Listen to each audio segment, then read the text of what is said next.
안녕하세요. YS소의 GNG 목수팀 신목수입니다. 오늘 아파트 58평 현장인데 어느 정도 목 작업이 끝나고 이 현장은 제가 오늘 또 방송을 한번 해볼까 해요.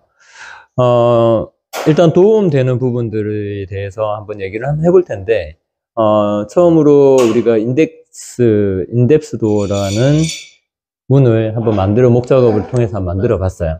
보통 인덱스 도어 마감은 도장이거나 필름 마감으로 백채까지 갔을 때 그 장점이 생겨나는데 조금 단가를 낮출 수 있는 방법들을 한번 이번 현장을 생각을 해봤어요. 도배 마감을 하고 문 쪽만 필름 마감을 할 수 있는 방법을 한번 시험 삼아 연구를 해서 시도를 한번 해봤는데 그 부분이 어떻게 되는지 오늘 방송을 통해서 한번 알려드릴 거고 일단 전체적으로 방송을 한번 해볼 텐데 정면에 보이는 부분이 아트월이에요. 아트월인데 TV가 75인치가 들어가요.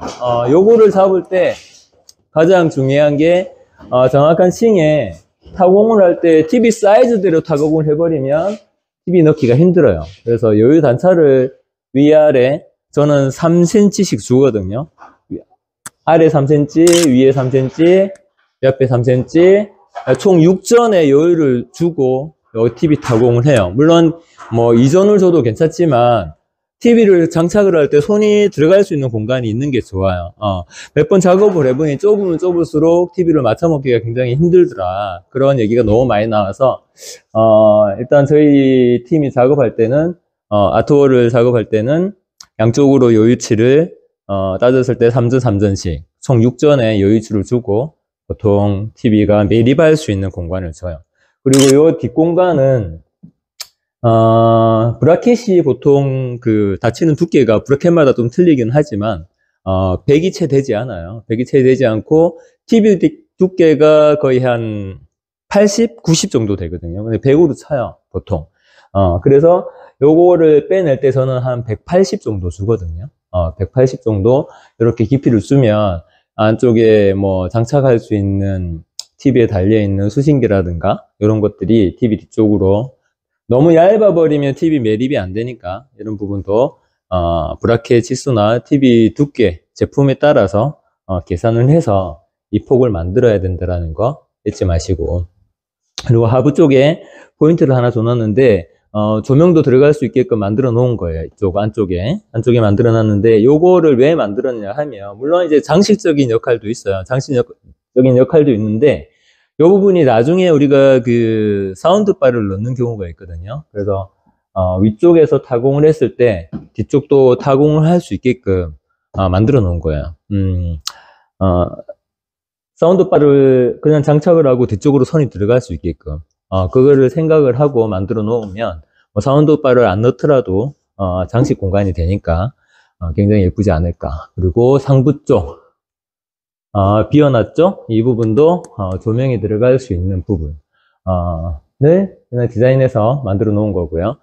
그닥 중요하진 않아요. 어려운 작업들은 아니고 이 목수들이 치수 개념만 정확하면 제품 치수 개념만 정확하면 충분히 잡을 수 있다라는 거. 가장 조심해야 될 부분이 여기 매입하는 TV 같은 경우는 그 제품 사이즈에 따라서 타공 치수가 달라진다라는 거. 그거 알고 계시면 될 것 같아요. 같은 75인치라도 삼성 제품과 LG 제품 그리고 중소기업 제품도 있을 거고 제품의 치수가 다 틀리거든요. 그런 부분들을 잘 확인하셔가지고 요 작업을 해야 된다. 그 정도만 생각하시면 될 것 같고요. 쭉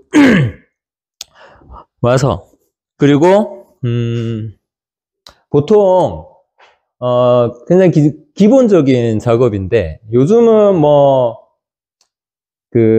작업하시는 분에 따라서 좀 틀리긴 하던데 도배가 꺾이는 부분이잖아요. 속고가 맞닿는 부분, 이 꺾이는 부분에 보통 저희 MD는 합판을 대서 이렇게 잡아지는 이유가 깨지지 말라고 잡는 거거든요. 근데 속고를 쳐서 마보사라든가 깍지를 껴서 도배를 하는 경우도 있어요. 그래서 저희들은 작업을 할 때 면이 부딪히는 부분, 꺾이는 부분은 이렇게 MD로 작업을 해서 속고면이 깨지지 않게끔 이렇게 보강 작업은 필수인 것 같아요. 자, 원형 기둥은 제가 앞전에 방송을 한번 들었었는데, 고민을 참 많이 했던 부분이에요. 이 부분은. 필름을 칠을 도장을 했다 그러면 아마 이런 작업이 필요 없을 텐데, 필름을 감으려고 하니까, 한 폭이 안 들어가요. 그래서 그 이음새 부분이 필름을 감기 세 군데 정도 이렇게 생기는 기둥이거든요. 그래서 이렇게 지금 텐마보드를 감아서 그런 이음새 부분을 없애서 마감을 친 거예요. 그리고 위아래 지금 마감지를 사용해서 걸레바지와 몰딩을 돌려놨는데, 보통 우리가 몰딩이 3전이든 4전이든 두께가 1전이에요. 절대 안 돌아가죠. 이거를 칼집을 넣어서 돌려도 요 밑에 보이는 면이 깨끗하게 안 떨어진단 말이에요. 요걸 어떻게 돌렸냐 하면, 이건 조금만 생각을 해보면 답이 나와요. 마감면이 살아있는 면을 3mm 정도로 키는 거예요. 톱다이에서 3mm를 켜서 힘을 줘서 돌려놓은 거거든요. 이거는 뭐 그냥 간단한 목공 팁이라고 생각하시고 보시면 될 것 같고요. 오늘 정말로 이제 설명드려야 될 게 인덱스 도움인 것 같아요. 굉장히 뭐 작업을 하나를 하기 전에 공부도 많이 해야 되는 부분들이고, 처음 하는 작업들은 공부도 많이 하고 마감에 대한 생각들을 많이 해야 되거든요. 인덱스 도어를 만들기 전에 통화도 많이 했었고, 이래저래 자료도 많이 찾아보면서 이 작업을 진행을 했었는데, 근데 기존에 이제 우리가 인덱스 도어를 마감을 할 때 필요했던 벽체 전면이 칠이라든가 필름으로 마감을 하는 경우가 대부분이거든요. 근데 그런 부분을 좀 줄이기 위해서 도배로 마감할 수 있는 방법을 한번 연구를 해서 이번에 시도를 한번 해봤어요. 이게 뭐 정확하게 잘 나올지 안 나올지는 끝까지 작업을 한번 해봐야지 답이 나올 것 같긴 한데, 나름 제가 생각을 하고 계산을 한 바로는 아마 좀 깔끔한 마감이 되지 않을까. 근데 단지 조금 안 좋은 게, 깍지를 하나 준비했는데, 이건 주문 제작을 좀 해야 되는, 기성으로 나오는 제품이었기 때문에 그 영상을 통해서 한번 보여드리도록 할게요. 인덱스 도어는 인덱스 도어는 보통 이 문틀이 역으로 되어 있다고 생각하시면 돼요. 보통 역으로 뒤쪽에서 봤을 땐 9mm지만 앞전 방송에 내가 설명했듯이 지금 이 벽체 달라붙는 이 면이 들어가는 면이 또 스토퍼예요. 그리고 계단 형태로 한 단계 내려가서 이 부분이 지금 경첩이 붙는 부분, 그리고 한 단계 더 내려가면 이게 문틀이 되는 거예요. 근데 문틀 자체가, 이건 또 뒷면을 보시면 9mm로 이렇게 만들어진 거거든요. 앞전 방송에 말씀드렸듯이 이 인덱스 도어에 제가 작업을 하려니까 장점은 히든도어와 9mm 문선이 가지고 있는 장점을 모두 다 가지고 있어요. 히든도어처럼 뭐 작업을 좀 해야 된다, 그게 단점이면 단점인데, 시간은 그렇게 9mm 문선 하는 거하고 뭐 오래 걸리진 않아요. 단지 인덱스 도어를 하기 위해서는 난마도 다시 만들어야 되고, 벽체도 실전을 뽑아내서 만들어야 된다라는 거, 그 정도만, 그게 아마 작업을 해야 되는 과정이 좀 더 많아지는 거, 그게 단점일 뿐이고, 전체적인 공간이나 그런 모습을 보면 되게 예쁜 문인 것 같아요. 자, 아까 초반에 설명드렸듯이 요거를 도배로 마감을 할 수 있는 방법, 물론 문틀, 스토퍼까지는 필름을 감아야 되겠죠. 손이 닿는 부분이고, 도배를 이렇게 감는다라는 마감은 뭐 스토프 쪽에 도배를 이쪽에서 감아서 칼질을 하는 거는, 그거는 100% 하자 날 수밖에 없어. 다 터져요. 나중에 문이 쓸리면서도 터지겠지만, 뭐 오염도 되고, 도배를 감았을 때 이 부분은 문이 들어가는 부분이기 때문에 무조건 터져요. 그래서 요까지는 지금 우리가 도다리 스토퍼까지는 필름을 감아서 다 마감해야 돼요. 난마까지. 그리고 히든도어처럼 지금 요거를 1점 밑으로 내려놨거든요. 12mm 정도 내린 것 같아요. 근데 보통 1점 내려도 괜찮은 것 같아요. 어깨 가공을 해서 문이 여기 딱 걸려서 1대1이 되게끔, 그거는 히든이 가지고 있는 장점이죠. 비샘을 방지하기 위해서. 이걸 안 하시는 경우도 있는데, 저 같은 경우는 빛이 새는 것을 방지하기 위해서 단차를 조금 줘서 만들었고요. 정면에 보시면 이게 이제 마감을 치기 위해서 3mm라는 공간을 띄웠거든요. 여기 홈을 홈이 보이실 거예요, 화면상에. 홈이 보이시죠? 3mm.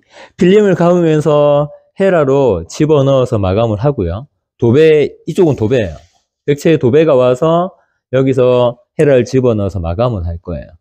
그럼 마감한 상태에서 아마 이면은 깨끗하게, 이 홈 자체가 깨끗하게 나온다 그러면 아마 쫄대를 넣을 필요가 없겠지만, 저의 생각은 아마 요거를 정확하게 분리해주는 마감재가 필요하겠다라는 생각을 좀 했었거든요. 그래서 준비한 게 제가 쫄대를 하나 가져와 볼게요. 요게 지금 주문으로 생산되는 거예요. 전면에 보이는 게 9mm, 일전이 되지 않은 9mm. 요 뒤로 들어가는 T자 홈이거든요. 가까이서 보시면. 네, T자죠.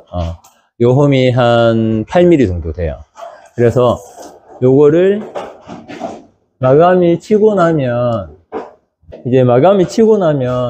나중에 요거를 끼워서 라인을 잡는 거죠. 이거 지금 쫄대 라인을 다 잡아놨지만 한쪽으로 붙이면 라인이 일자로 떨어지거든요.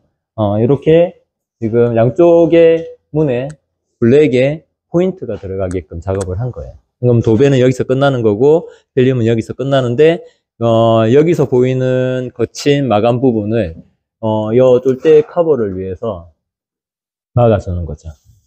요거는 기성품으로 나오는 건 아니고요. 주문 제작을 하셔야 돼요. 기본 400개 단위가 기본 단위로 이렇게 제작을 할 수 있는 건데, 일단 이번 현장에는 좀 머리를 좀 써서 이렇게 연구를 해서 이 작업을 한번 해봤어요. 다음에 마감이 다 떨어지고 나서 이 부분이 어떻게 나오는지 제가 한번 보여드릴 거고요. 이 부분을 다음 파트에는 몰딩에도 한번 사용해 볼 생각이거든요. 선장 몰딩에도 거의 히든 형태, 그러니까 몰딩이 없는 히든 도배지만 아마 이런 쫄대를 우리가 집어넣을 수 있는 작업을 한다면 더 깔끔한 작업이 되지 않을까, 그런 생각을 하고요. 한 가지 더 여기에 또 시도를 한 작업이 어떤 게 있냐면 1전짜리 몰딩을 한번 쳐봤거든요. 생각보다 느낌이 굉장히 좋아요. 그 부분까지만 보여드리고 오늘 방송은 종료하도록 할게요. 물론 우리가 컷대박스 있는 부분은 일절이나 몰딩을 가지고 단차를 빼기가 힘들거든요.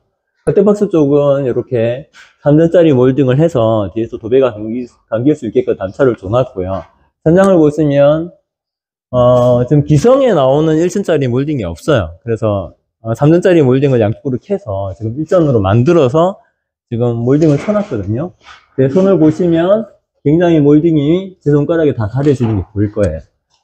이거도 마감을 치고 제가 한번 보여드릴 거예요. 이게 얼마나, 기존에 하던 방식들이 너무 많아졌기 때문에 하나씩 연구를 해보면서 가장 필요한 부분들이 뭔지, 그리고 인테리어를 우리가 했을 때 가장 멋있게 예쁘게 나오는 게 뭔지, 남들하고 똑같지 않은 그런 포인트들을 좀 찾아서 저희 팀도 1966 디자인과 같이 연구를 많이 해보면서 이렇게 작업을 하고 있거든요. 전체 마감이 떨어지기에는 아마 1월 중순쯤에 전체 마감이 떨어질 텐데, 요 마감을 다 끝내놓고 어떤 형식으로 제가 지금까지 말씀드렸던 부분들이 나왔는지 방송을 통해서 마감되어 있는 거를 방송을 한번 해드리도록 할게요.